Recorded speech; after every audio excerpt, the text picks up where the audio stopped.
दोस्तों नमस्कार, हाजिर है एक बार फिर से आज की बड़ी और ताजा खबरों के साथ। बस आपसे निवेदन है, कृपया वीडियो को लाइक कर दें, चैनल को सब्सक्राइब कर लें और घंटी बटन जरूर दबा दें। वहीं पहली बड़ी खबर है, राज ठाकरे ने महाराष्ट्र सरकार को दे डाली कड़ी चेतावनी। बोले 3 मई तक बंद करें मस्जिदों के लाउड स्पीकर, वरना हम बजाएंगे हनुमान चालीसा।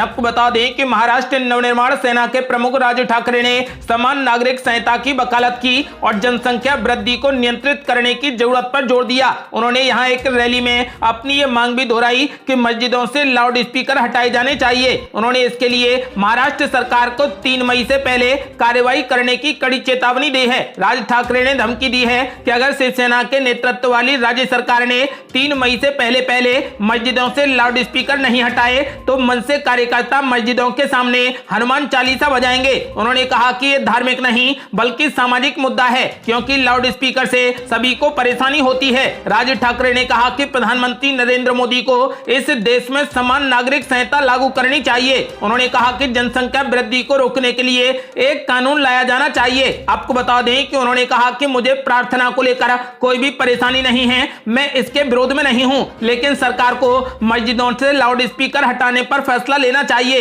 इसके साथ ही उन्होंने प्रधानमंत्री नरेंद्र मोदी से आग्रह किया है कि मुंबई की मस्जिदों में छापे मारे जाएं, क्योंकि इसमें रह रहे लोग पाकिस्तान के समर्थक हैं। आपको बता दें कि राज ठाकरे ने महाराष्ट्र सरकार को कड़ी चेतावनी दी है और साफ कहा है कि 3 मई तक लाउड स्पीकरों को बंद किया जाए, वरना हम मस्जिदों के सामने हनुमान चालीसा बजाएंगे।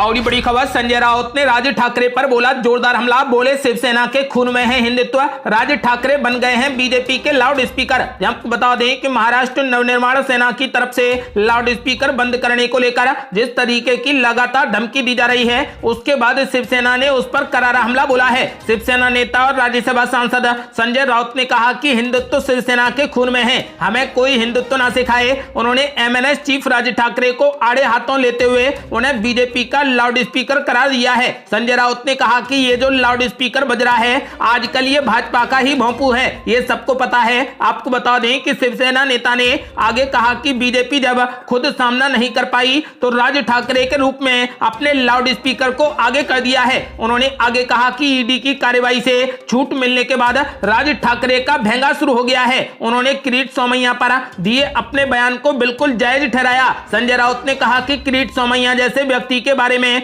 गाली गलौच की भाषा बोलकर मैंने कुछ गलत नहीं किया है। यही किरीट सोमैया कोर्ट गए थे कि महाराष्ट्र की दुकानों पर मराठी भाषा का बोर्ड न हो। उन्होंने कहा कि ये किरीट सोमैया मराठी भाषा का हितैषी नहीं है। इसी किरीट सोमैया ने मुंबई को महाराष्ट्र से अलग करने की राजनीति रची है। आपको बता दें कि फिलहाल संजय राउत ने राज ठाकरे पर जोरदार हमला बोला है और राज ठाकरे को बीजेपी का लाउड स्पीकर करार दिया है। और बड़ी खबर, अब कर्नाटक में बीजेपी के अंदर से ही उठने लगी आवाज कि मुस्लिमों को शांति और सम्मान से जीने दो। आपको बता दें कि कर्नाटक में हिजाब हलाल विवाद के बाद अब मंदिर के सामने मुस्लिम व्यापारियों की दुकान पर तोड़फोड़ की घटना हुई। धारवाड़ जिले के एक मंदिर में श्री राम सेना के कार्यकर्ताओं की ओर से मुस्लिम फल विक्रेताओं के साथ में तोड़फोड़ करने के साथ उनके फल सड़क पर फेंक दिए गए थे। कर्नाटक में बढ़ती सांप्रदायिक घटनाओं और तनावों को लेकर सरकार के खिलाफ विपक्षी नेता तो मोर्चा खोली चुके हैं और अब बीजेपी के अंदर से भी सवाल उठने लगे हैं। ये सवाल किसी और का नहीं बल्कि पूर्व मुख्यमंत्री बीएस येदियुरप्पा ने उठाया है। इसके अलावा बीजेपी के 2 विधायक और भी इस मुद्दे को उठा चुके हैं। कर्नाटक में हिंदू संगठनों की तरफ से मुसलमानों और उनके व्यवसायों के खिलाफ चलाए जा रहे अभियानों से सरकार को विपक्षी दलों की आलोचना का सामना करना पड़ रहा है। धारवाड़ में मंदिर के सामने मुस्लिमों के फलों के ठेले तोड़ने के आरोप में श्री राम सेना से जुड़े सदस्यों की गिरफ्तारी के बाद बीजेपी के दिग्गज नेता और पूर्व मुख्यमंत्री बीएस येदियुरप्पा ने हिंदू संगठनों से आग्रह किया है कि वो ऐसी हरकतें ना करें और मुस्लिमों को शांति और सम्मान के साथ जीने दें। और बड़ी खबर, मस्जिद और ईदगाह पर भगवा झंडा लगाने पर 5 लोग गिरफ्तार, इलाके में तनाव, पुलिस फोर्स तैनात। आपको बता दें कि बिहार के मुजफ्फरपुर में रामनवमी जुलूस के दौरान ईदगाह और मस्जिद पर भगवा झंडा लगाने के मामले में पुलिस ने गिरफ्तारियां शुरू कर दी हैं। मुजफ्फरपुर पुलिस ने 5 लोगों को गिरफ्तार कर लिया है, वहीं अन्य कई लोगों को हिरासत में लेकर छानबीन की जा रही है। क्षेत्र में तनाव को देखते हुए पुलिस टीम कैंप कर रही है। दरअसल पारू के मोहज्जमा में एक समुदाय के कुछ युवक ने दूसरे समुदाय के धार्मिक स्थल पर एक जुलूस के दौरान झंडा लगा दिया। इसका किसी ने वीडियो बनाकर सोशल मीडिया पर भी वायरल कर दिया। वहीं कथैया के बंजरिया में देर रात असामाजिक तत्वों ने भी एक धार्मिक स्थल पर झंडा लगा दिया। आपको बता दें कि ईदगाह और मस्जिद पर भगवा झंडा लगाने के मामले में पुलिस ने गिरफ्तारियां शुरू कर दी हैं और मुजफ्फरपुर पुलिस ने 5 लोगों को हिरासत में भी ले लिया है। और बड़ी खबर, पंजाब में सबको मिलेगी 300 यूनिट फ्री बिजली। आज कैबिनेट बैठक में आएगा प्रस्ताव। आपको बता दें कि पंजाब में प्रचंड बहुमत से सत्ता में आने वाली आम आदमी पार्टी अपनी पहली चुनावी गारंटी पूरा करने के करीब है। सूत्रों के हवाले से आ रही खबरों के मुताबिक भगवंत मान सरकार जल्द ही पंजाब में हर घर को 300 यूनिट फ्री बिजली देने की योजना का ऐलान कर सकती है। आपको बता दें कि इस मामले पर आम आदमी पार्टी के राष्ट्रीय संयोजक अरविंद केजरीवाल और भगवंत मान के बीच में 2.5 घंटे तक बैठक हुई है।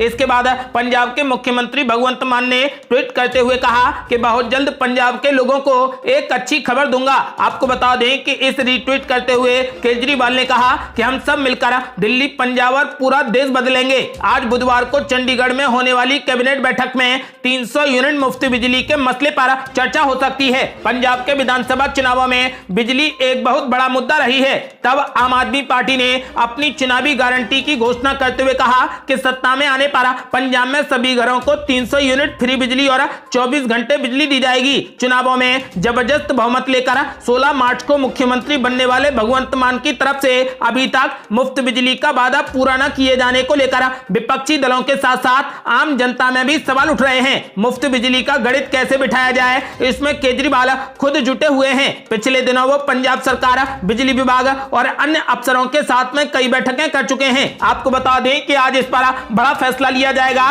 और जल्द ही पंजाब के सभी घरों को 300 यूनिट बिजली बिल्कुल फ्री मिलेगी। अगली बड़ी खबर, अरुण शौरी ने बीजेपी और आरएसएस पर बोला जोरदार हमला। कहा बीजेपी पार्टी नहीं बल्कि चुनावी मशीन है। ये आपको बता दें कि अटल बिहारी वाजपेयी सरकार में केंद्रीय मंत्री रह चुके और बीजेपी के पूर्व नेता अरुण शौरी ने एक बार फिर प्रधानमंत्री नरेंद्र मोदी पर हमला बोला है। एक इंटरव्यू में अरुण शौरी ने बीजेपी और आरएसएस पर कई सवाल खड़े किए हैं। उन्होंने कहा कि आरएसएस शुरू से ही साधुओं जैसे समूहों को अपने से जोड़ता है, पर इस पर बहुत कम लोग ध्यान देते हैं। वर्तमान में जो कुछ भी हम देख रहे हैं उसे देखकर हैरान होने की जरूरत नहीं है, क्योंकि कहीं ना कहीं यह हमारी तरफ से इन चीजों को नजरअंदाज करने का ही परिणाम है। अरुण शौरी ने कहा कि आरएसएस के नेता अब नरेंद्र मोदी की आर्मी का हिस्सा बन गए हैं और आरएसएस बस एक मुखौटा बनकर रह गया है। भारतीय जनता पार्टी अब महज पार्टी नहीं रह गई, बल्कि ये एक चुनावी मशीन है और इसके पास आरएसएस है जो दूसरे दलों के पास नहीं है। अगर बीजेपी को चुनौती देनी है तो विपक्ष को एकजुट होने की जरूरत है। अगली बड़ी खबर, ममता सरकार को लगा एक और बड़ा झटका। नाबालिग से रेप और हत्या की सीबीआई करेगी जांच। आपको बता दें कि कोलकाता हाई कोर्ट ने पश्चिम बंगाल के नादिया में 14 साल की लड़की की मौत की जांच सीबीआई को सौंपने का आदेश दे दिया है।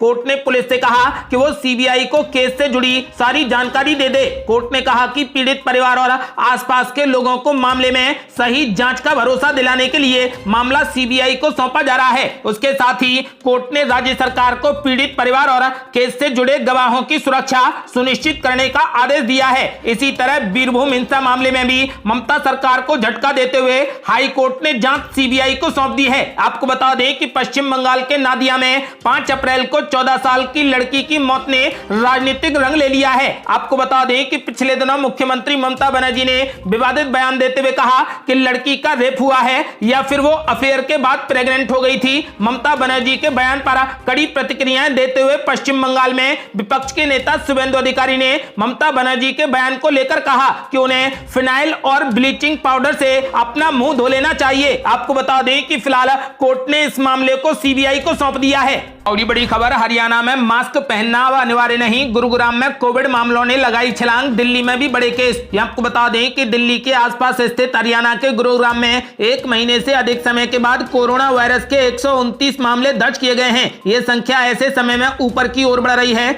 जब हरियाणा सरकार ने मास्क पर अनिवार्य टैग हटा दिया है, यानी अब हरियाणा में मास्क पहनना अनिवार्य नहीं है, अब यह वैकल्पिक है। दिल्ली में भी इसी तरीके की प्रवृत्ति देखी गई है, जिसने मास्क का उपयोग न करने पर जुर्माने का प्रावधान वापस ले लिया और मास्क को जरूरी नहीं बल्कि वैकल्पिक बना दिया। आपको बता दें कि दिल्ली में 137 ताजा कोविड मामले मिले हैं। संक्रमण दर बढ़कर 2.7% हो गई है, जो पिछले 2 महीनों में सबसे ज्यादा है, जिससे राष्ट्रीय राजधानी में भी भी वायरस के दोबारा फैलने के बारे में अब चिंताएं बढ़ गई हैं।